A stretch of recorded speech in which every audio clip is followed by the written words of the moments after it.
Assalamualaikum warahmatullahi wabarakatuh.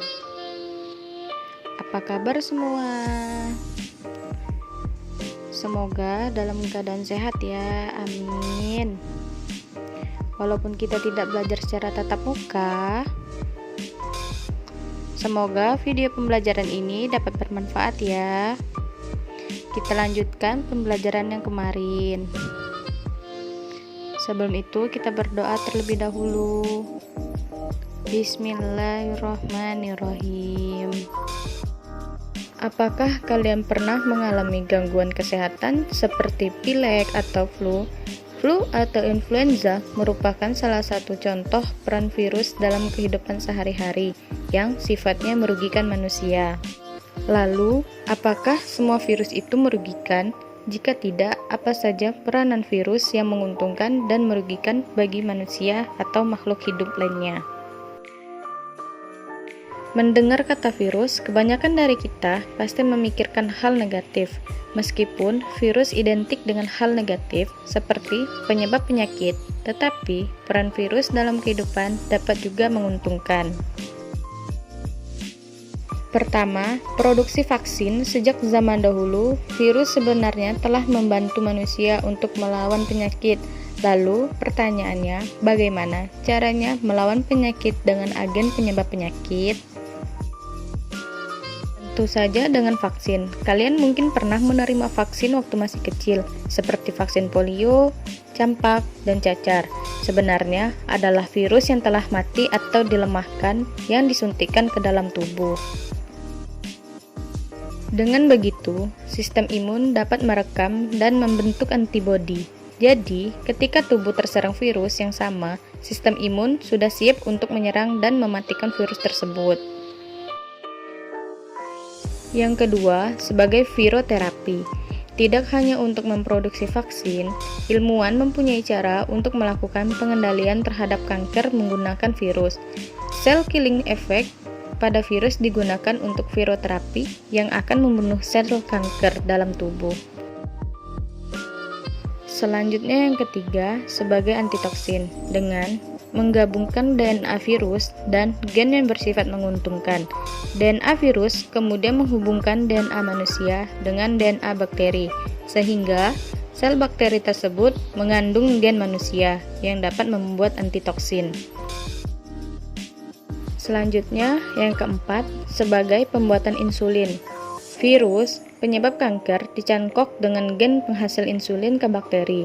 Bakteri tersebut kemudian berkembang biak sekaligus memproduksi insulin. Selanjutnya, peranan dalam bidang pertanian. Virus memiliki manfaat tersendiri, misalnya pengendali hama serangga. Misalnya, bakulavirus memiliki kemampuan untuk menginfeksi serangga, hama, dan antropoda. Bakulavirus kemudian ditanamkan pada gen tanaman pertanian. Akibatnya, larva serangga yang memakan tumbuhan tersebut akan terinfeksi dengan bakulavirus dan lama-kelamaan dapat merusak jaringan tubuhnya, sehingga serangga hama dapat dikendalikan populasinya. Selanjutnya, peranan dalam bidang ilmu pengetahuan. Virus telah lama dikaji, khususnya pada studi molekuler dan seluler. Ilmuwan juga menggunakan virus ini untuk meneliti genetik, seperti replikasi DNA, transkripsi, formasi RNA, formasi protein, dan lain-lain. Selain dapat memberikan manfaat, virus juga dapat merugikan kehidupan, baik manusia, hewan, dan tumbuhan. Yang pertama, penyakit pada manusia, yaitu influenza, yang menyerang penyakit saluran pernapasan. Selanjutnya, gondok, yaitu pembengkakan pada kelenjar parotis.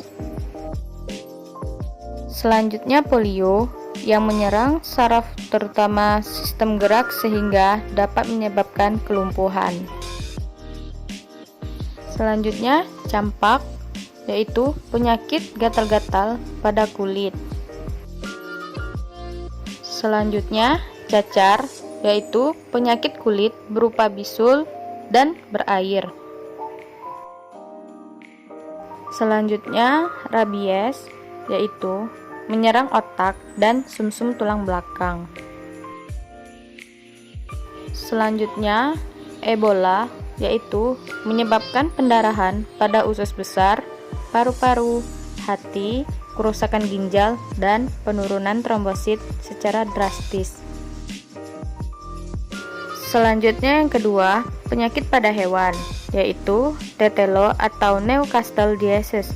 Penyakit ini dapat menyerang sistem saraf pada hewan ternak seperti itik dan ayam. Kemudian ada foot and mouth disease, penyakit pada kuku dan mulut pada hewan ternak seperti kerbau, domba, sapi, dan kuda. Kemudian rabies, penyakit rabies pada anjing, kucing, dan monyet.